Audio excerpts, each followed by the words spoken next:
Have you ever noticed how the most powerful people in the room are often the quietest? While others rush to fill every silence, while chaos swirls around them like a hurricane, they remain perfectly still, unmoved, unshaken, almost magnetic in their calmness. There's an ancient Buddhist secret hidden in this observation, one that could completely revolutionize how you approach success, handle stress, and navigate every challenge life throws your way.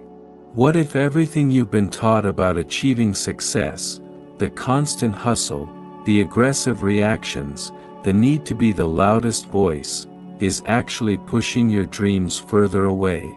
What if the ancient Buddha discovered something 2,500 years ago that modern neuroscience is only now beginning to understand?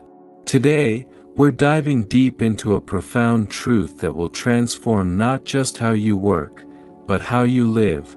True power doesn't announce itself with noise and fury. It whispers through calmness, flows through stillness, and achieves more through mindful observation than 1,000 forceful actions ever could. This isn't just philosophy or spiritual theory, this is a practical, proven roadmap to mastering your mind, protecting your precious energy, and discovering the kind of success that doesn't leave you exhausted and empty, but fulfilled, peaceful, and genuinely powerful. Part 1: The Story of Two Merchants, an Ancient Buddha Tale.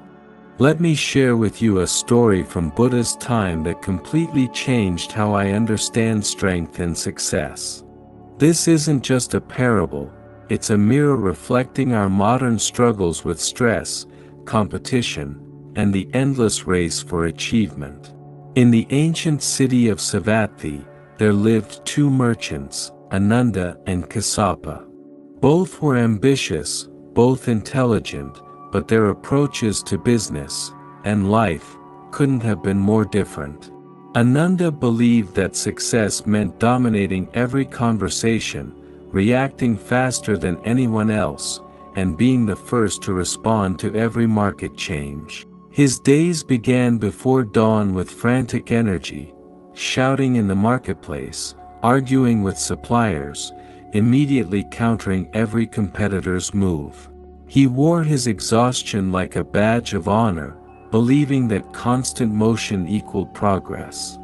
Kassapa, on the other hand, moved through the market like a deep river, powerful but calm, present but not overwhelming. When others raised their voices, he lowered his.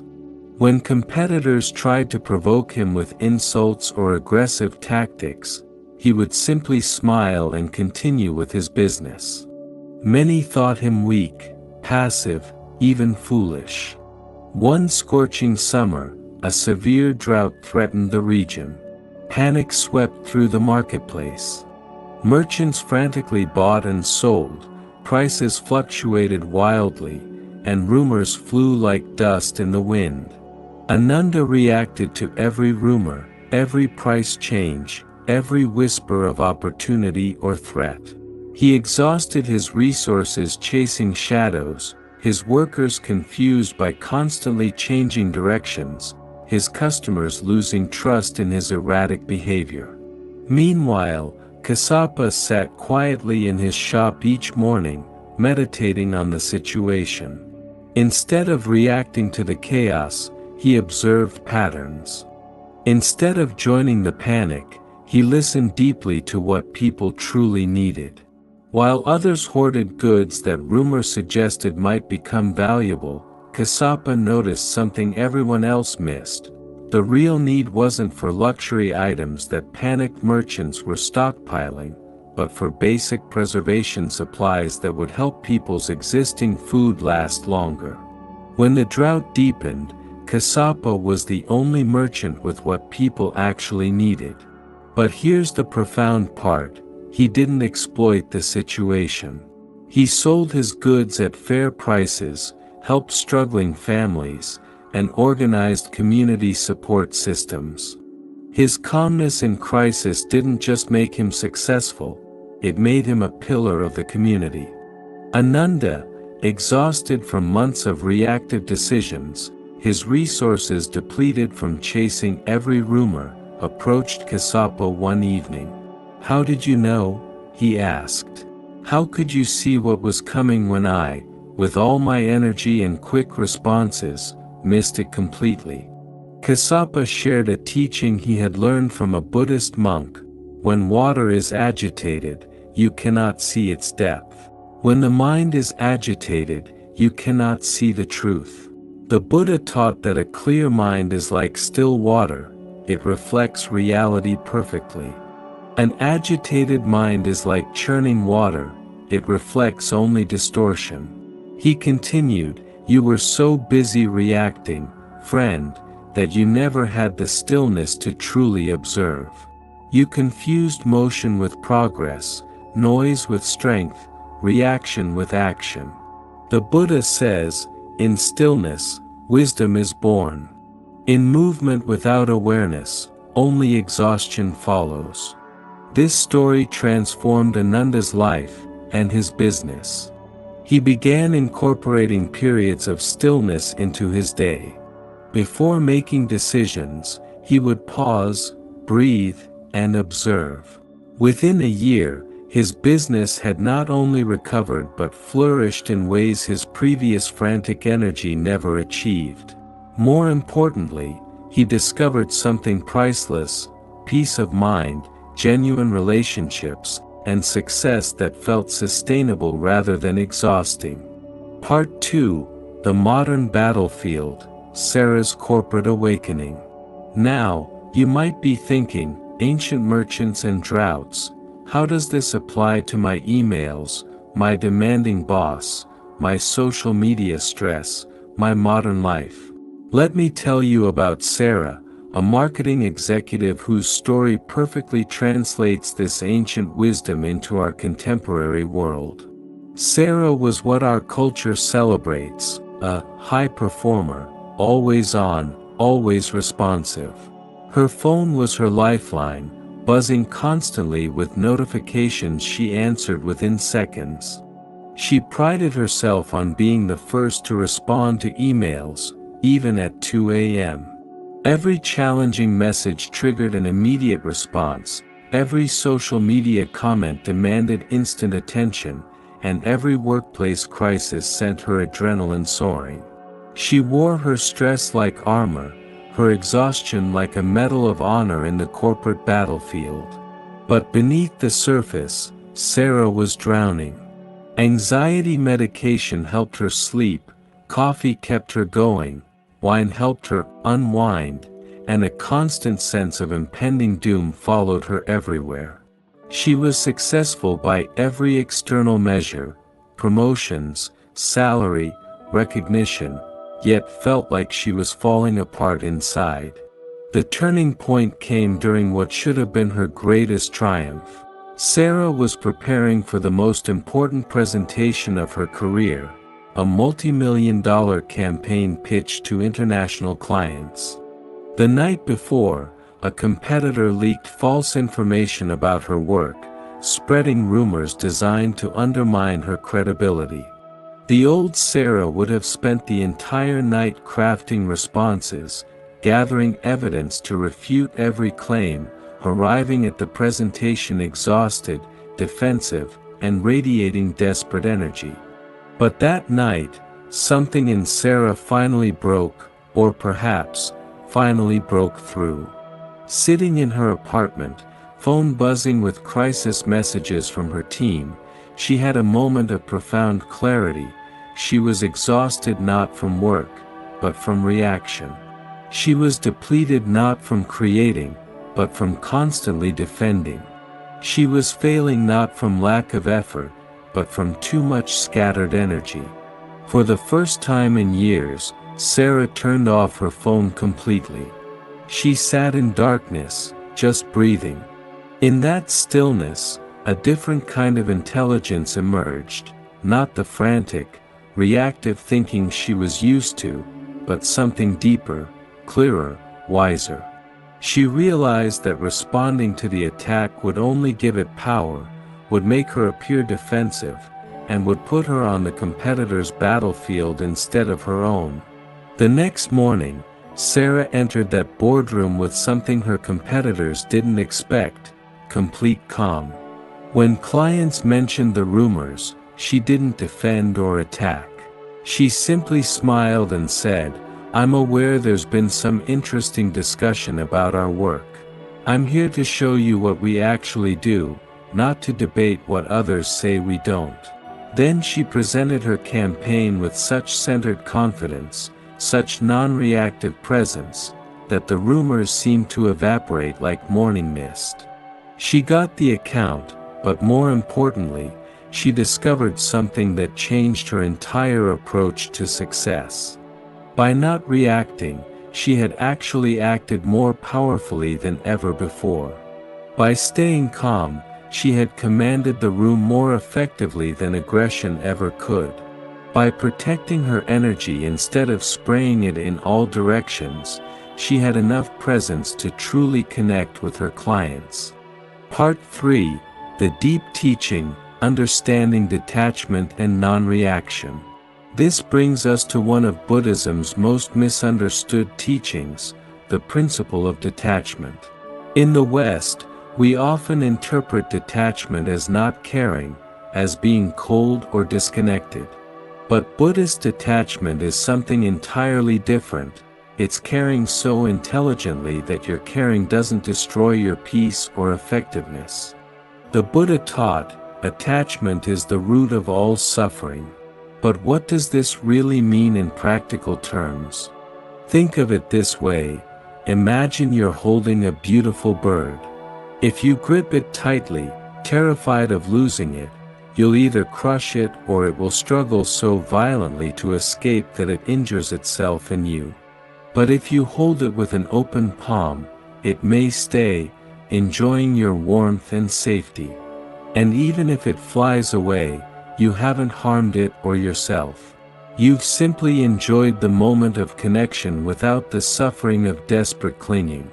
This is exactly how detachment works with our goals, our relationships, our vision of success.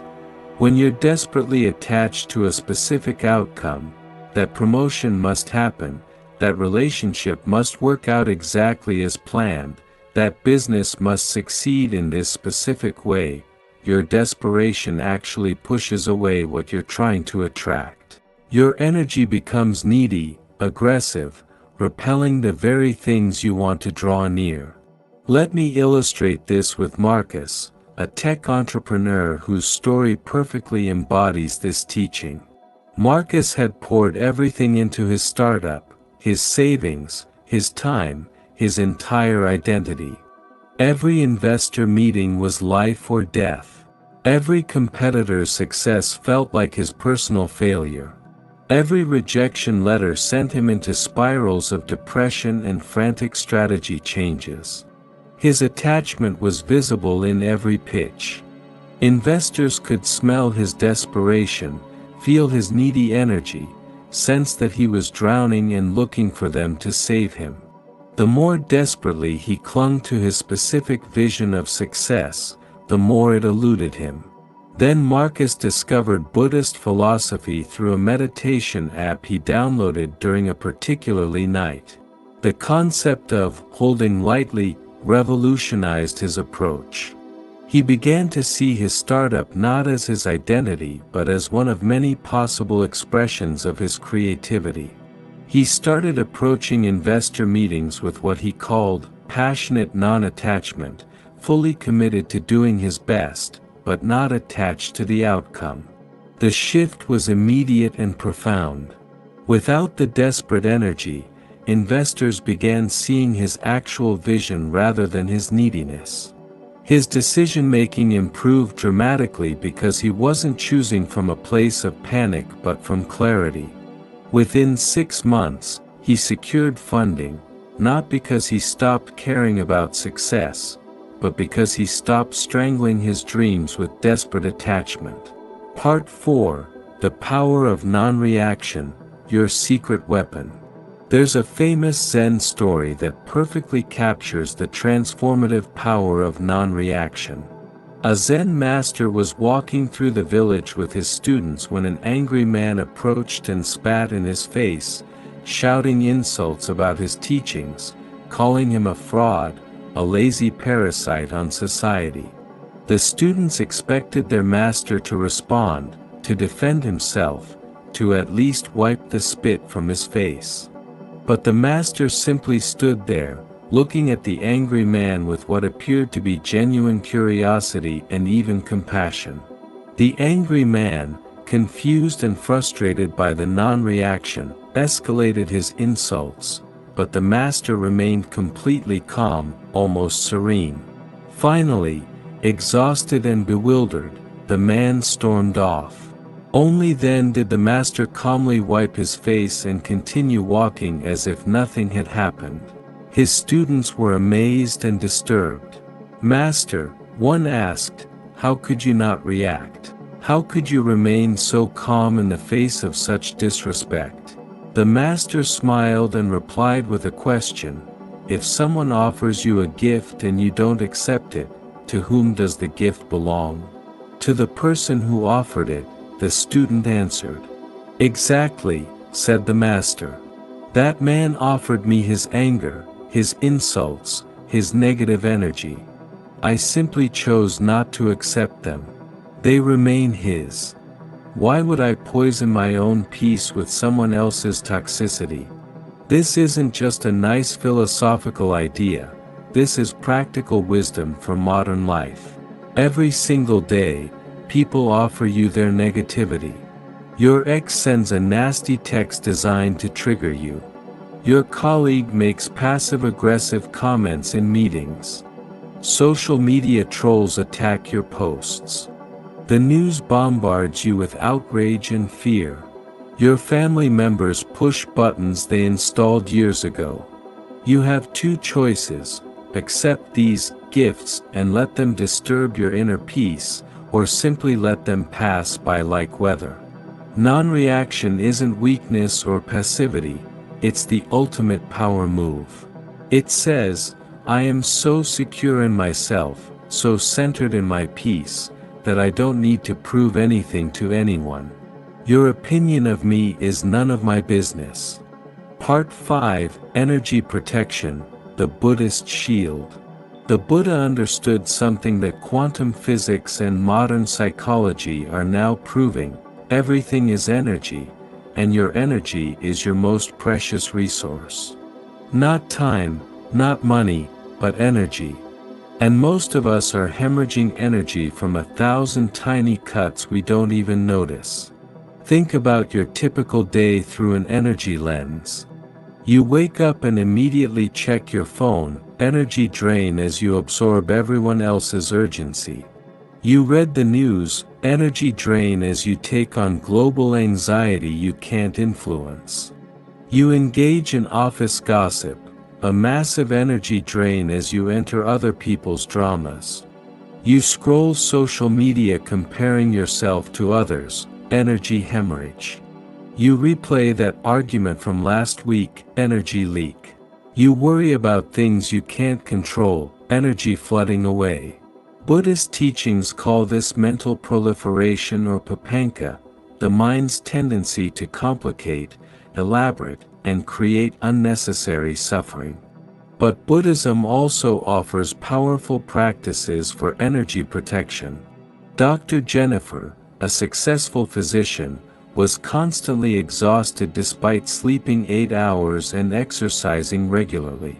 Through mindfulness practice, she discovered she was leaking energy everywhere. She implemented what she called her energy protection protocol, based on Buddhist principles. Morning sanctuary.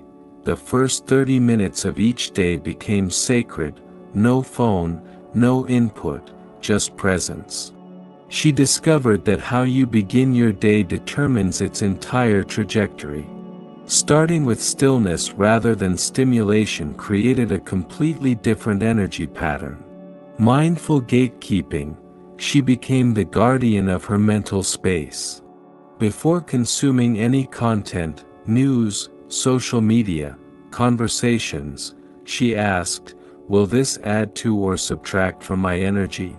She stopped watching news that she couldn't act upon, unfollowed accounts that triggered comparison, and politely excused herself from negative conversations.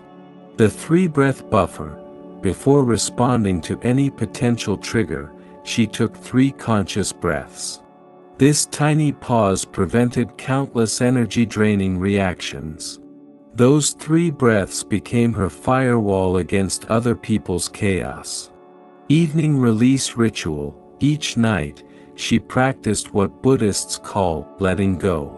Whatever happened that day, whatever tomorrow might bring, she consciously released it. Today is complete. Tomorrow hasn't arrived. This moment is all that exists. Within 3 weeks, Jennifer reported feeling more energized than she had in a decade. Her productivity skyrocketed not because she worked harder, but because she wasn't wasting energy on mental and emotional drama. Her relationships improved because she had energy to be truly present rather than mentally scattered. Part 6. Cultivating Inner Stillness, the Daily Practice. So how do you actually develop this inner stillness, this calm strength we've been exploring? The Buddha didn't just teach philosophy, he taught practice. Here are powerful techniques adapted for modern life. The mountain meditation. 10 minutes daily. Sit comfortably and visualize yourself as a mountain. Your base is rooted deep in the earth, unmovable. Your peak reaches toward the sky, but without strain, you simply are what you are. Storms rage around you, thoughts, emotions, external chaos, but the mountain remains unchanged. Rain falls, wind blows, seasons change, but the mountain abides. This isn't about becoming emotionless or indifferent. It's about developing an unshakable center that remains stable regardless of surface weather. When anxious thoughts arise, you observe them like clouds passing across your mountain face. They don't disturb the mountain, they simply pass. The lake practice. 5 minutes, multiple times daily throughout your day. Imagine your mind as a lake. When it's agitated, you can't see clearly. When it's calm, you can see to the bottom.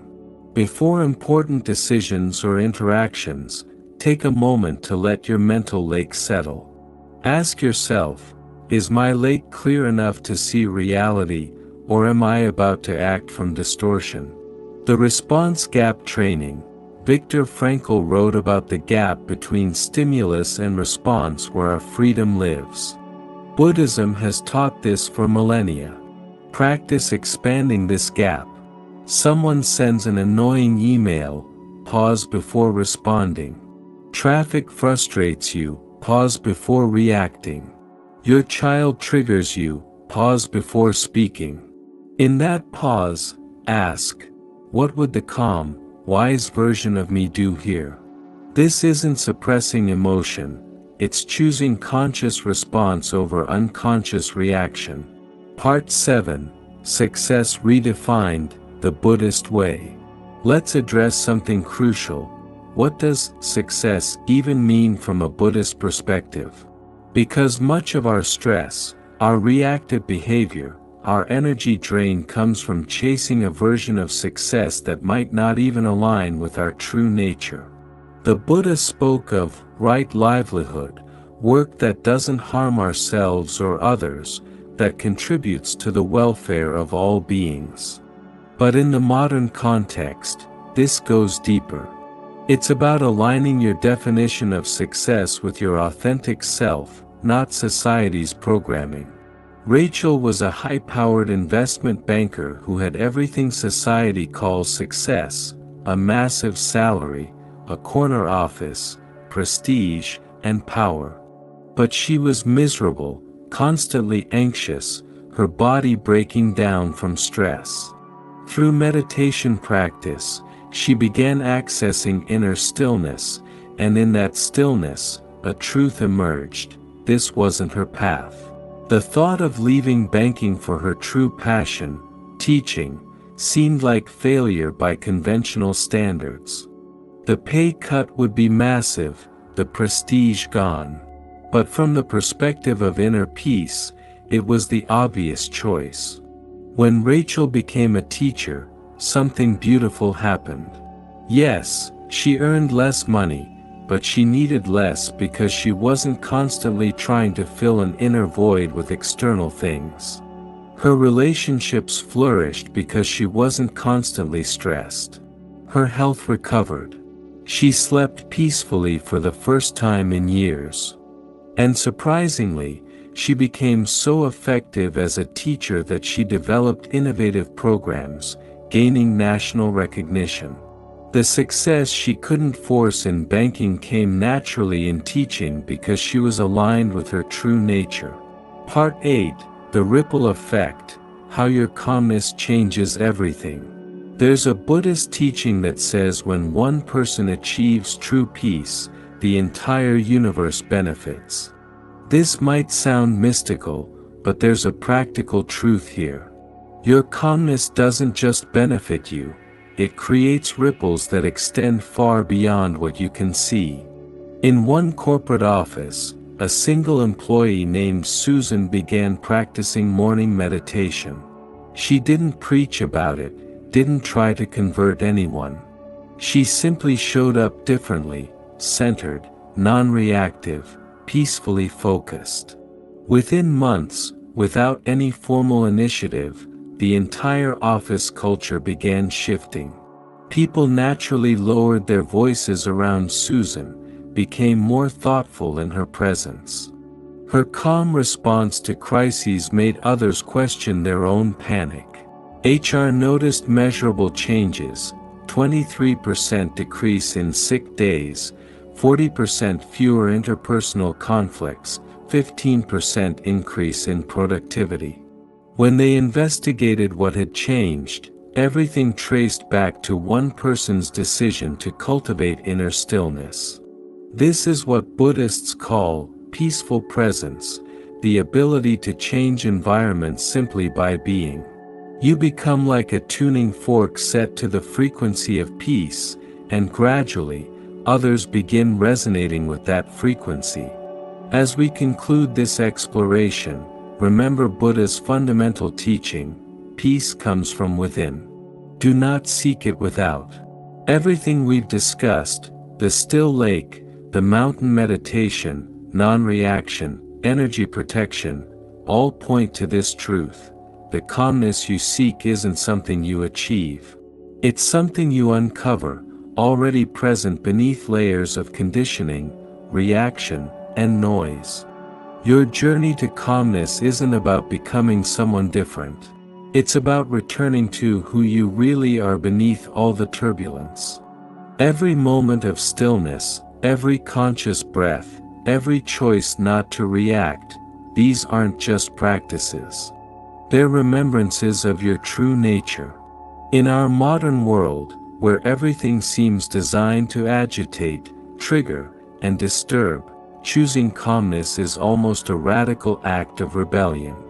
It's a declaration that you won't be pulled into the collective anxiety.